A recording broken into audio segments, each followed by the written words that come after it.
try it again. You retilt the head and give another breath. Because the first time you give a breath, it might be that you didn't put the pocket mask on properly, you didn't tilt the head properly. So you always try it twice before you do it. I call obstructed airway skills modified CPR. Because normally CPR is 30 compressions and 2 breaths. 30 compressions and 2 breaths. But when you do 30 compressions, look in the mouth and do a finger sweep if you see it, that's different than CPR. You're trying to get an object out. So if you see someone doing 30 compressions, looking in the mouth, then you know they're doing modified CPR, which is a choking skill to try to get the object out. Yes? Can you just remind me when you would do rescue breathing versus CPR? For which person? For, let's say, an adult. Can someone answer that question? Why would you do CPR instead of just rescue breathing? Why do you do CPR? If the heart stopped and there's no pulse. Okay, So you're circulating blood. If the person has a pulse, but they're not breathing, then you don't have to do CPR because you don't have to circulate blood. You just have to give them oxygen. A person may stop breathing because of an allergic reaction. Do you remember the gentleman that had hazelnut coffee? And he was allergic, and all of a sudden his throat started closing, and all of a sudden he couldn't breathe. So you might start doing rescue breathing on that person. He has a pulse, but he's not breathing, so you're doing rescue breathing for that person. Person drowns, they go in the pool, they drown, you get them out of the water, you take them out. They have a pulse, they're not breathing, so you're going to do rescue breathing. All of a sudden, after 2 minutes of rescue breathing, you check the pulse, there's no pulse. So now you're going to go back into CPR. So if there's no pulse, CPR. Has a pulse, not breathing, rescue breathing. So we were talking about choking. So unconscious choking. Compressions, foreign body check, breaths. Compressions, foreign body check, breaths. If air goes in, we check the pulse and decide whether we're doing CPR, rescue breathing or not. Compressions, foreign body check, breaths. Air doesn't go in, we keep on doing compressions, foreign body check, finger sweep, and breaths until air goes in. If air goes in, then we have to check the pulse and decide what we're going to do. Can you repeat that, Professor? Say that again? Can you repeat that from unconscious compressions? If someone is unconscious, we're going to do 30 compressions. We're going to look in the mouth. If we see it, we're going to do a finger sweep to try to get it out. And then we're going to give breaths to see if they go in. If they go in, then we can go back to check the pulse and decide what we're going to do for this person. Does this person need CPR? Do they need rescue breathing? Do they just have to be monitored? CPR is just compressions and breaths, compressions and breaths.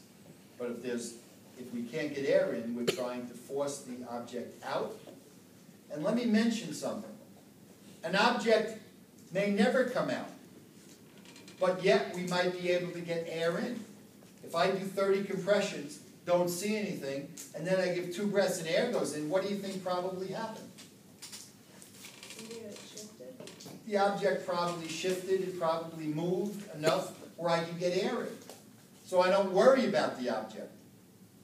If I do 30 compressions, I don't see anything, I give 2 breaths,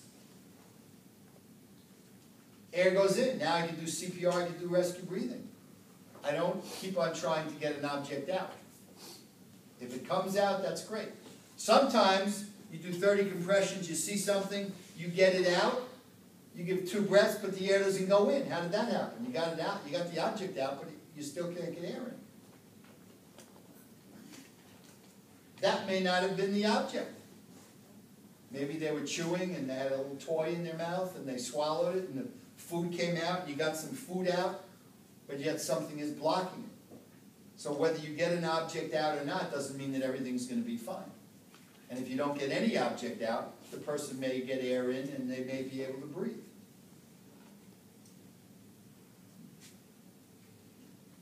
Questions? Any questions? Okay, so let's go through the skills. You have your gloves, put your gloves on today. When you ask me to do a skill, I could do one of the skills, and at the end of the skill, I'll say remove the gloves. And you remove the gloves the proper way, without touching the outside of the gloves with your bare hands. CPR, adult, infant, and child. I want to make sure you're doing 30 compressions. I want to watch your arms if they're nice and straight. I might say, how long do you do CPR for? What are you going to tell me? Till the EMT comes, C becomes unsafe, it's a sign of life, AED arrives. Two-person CPR, how does an infant and child change? Hand position.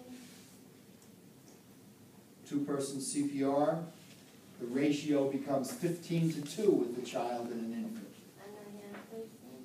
Your hand placement for the infant would be 2 thumbs for the infant. Two-person CPR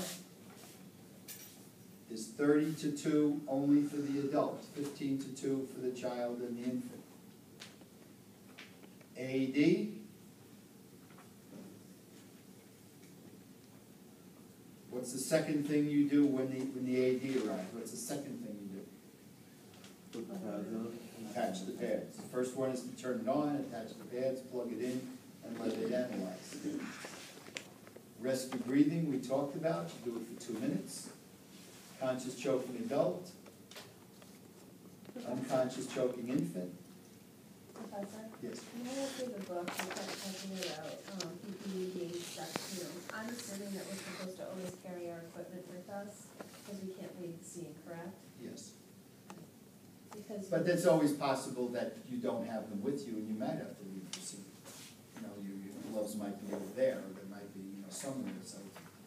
But if you have them, like a lifeguard carries a little pouch, and in that pouch will be a pocket mask, will be gloves, will be some Band-Aids, we'll have something there with you. But it's not in your first aid kit. The first aid kit in AED, that's when you ask someone to get it, it's in there. That's not gonna be in there, so that's the.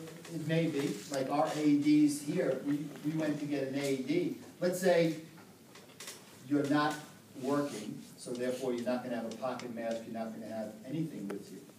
So at that point, you have to decide, do I start doing something without my gloves?